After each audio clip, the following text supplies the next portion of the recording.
Good evening everyone, welcome to Sammy Yoga Soul and thank you for watching.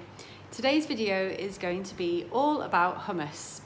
I have been named the hummus deity by some of my friends in Bangkok just because I absolutely love hummus. So I've loved it for quite a long time really. I've been sort of eating a plant-based diet mostly for the last sort of 5-6 years now, and hummus is a massive part of that. So I love making it, I love sharing it with friends, I love going out for hummus, I love trying new different types of hummus, like different ingredients like sweet red peppers or cumin, coriander, just experimenting with lots of different things, beetroots. I like making hummus with frozen green peas as well, is my new kind of favourite one at the moment. So yeah, just hummus in any form, any sort of like dipping, sort of lovely, smooth, or sometimes not so smooth paste which you can share with friends, and it's just a great food. Chickpeas are really high in protein and they're really good for fibre as well, so I think they're a really good part of my diet. So I am going to share with you my own hummus recipe, which I kind of honed over many attempts, and this is how I make my own basic hummus, and you can add any other flavourings that you want to it as well. You know, if you want to add some lemon and coriander, maybe it's quite nice flavour.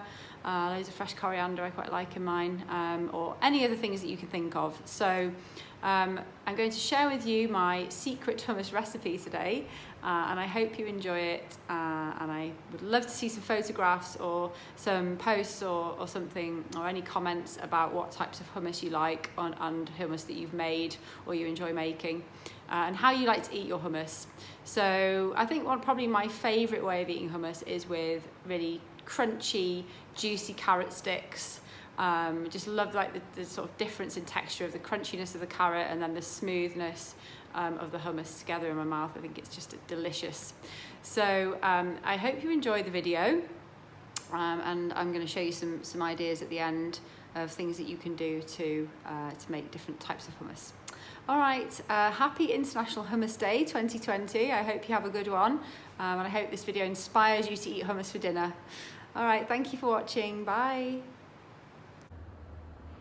I like to use my own chickpeas rather than using tinned ones, so soak them overnight for about 8 hours in cold water in the fridge with a lid on, and then rinse the water, put them into fresh cold water, bring to the boil hard for about 15 minutes, and then allow them to simmer.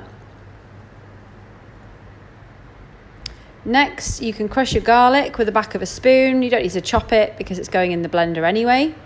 By this time, your chickpeas will have drained and steamed a little bit to get any excess water off.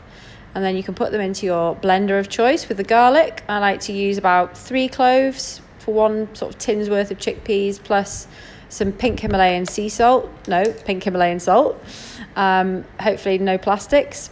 And then I like to use lime juice, which is a really kind of tangy flavour. I prefer it to lemon juice. I find lemon juice is a little bit too sweet. Get as much in there as you can. Half a lime is about enough. And then the secret ingredient, which is tahini. So I like to add a big dessert spoonful of tahini. Depends how much you like the flavour. I love it. Sesame seed paste. It's really a very sort of key ingredient, I think, in hummus. And then last ingredient to add really is the olive oil. So a good couple of globes of olive oil. Don't really measure things that much. Depends if you like the flavour or not. And then I like to add a little bit of water to it just to loosen it up, and it helps it to blend and stops it from being too dense. So don't allow the liquid to go above the level of where the chickpeas are in the blender. That's what I've found as my sort of measuring stick. Okay, so once you've got all that in, then it's time to blend.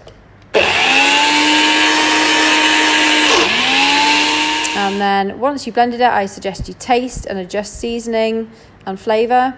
And then you can serve it into a dish. And this is the sort of consistency that I really like. So don't like it too runny, but not too thick either. And you know, you can always add a nice glug of olive oil to the top of it anyway if you want to. And then here I'm serving it with my favourite accompaniment, which is some nice juicy carrot sticks, sprinkling of paprika, a drizzle of olive oil and some whole chickpeas. And then here are some extra suggestions. So red pepper, pesto and plain. Enjoy.